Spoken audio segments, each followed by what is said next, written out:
It's brings up everybody together. It's terrifying, it's horrible, and it brings, look at everything everybody got. Sorry.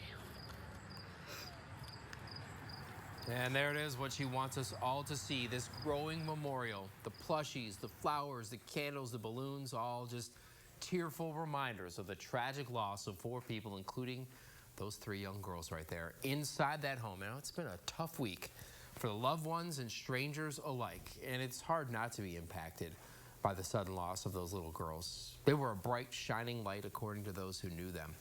Thanks for making Fox 55 News your choice for local news tonight. I'm Brian Miller.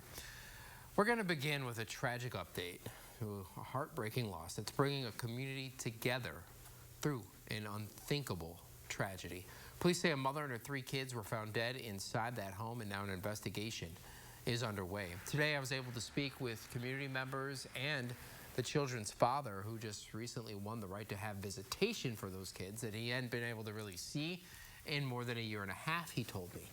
But he says just as his visitation rights were restored and he was on track to being part of those kids' lives again, this tragedy happens, changing everything in an instant. And he can't help but wonder if any of this is his fault. A million times you go through your head, you know, what if I had came home and I was less grumpy when I lived with them? You know what I mean? What if I had, you know, put a little bit more emphasis on doing family time and less on work? Would they still be, there's, in the last week, a million different scenarios that run through your head. I'm not gonna get an answer to that, you know. The only thing I can say is that,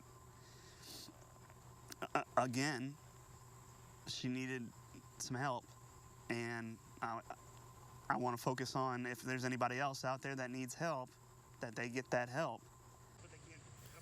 Now, Jonathan Newell tells me he was with the children's mom, Rebecca, for 9 years, described her as a great and a loving mother, says she was very protective of those little ones.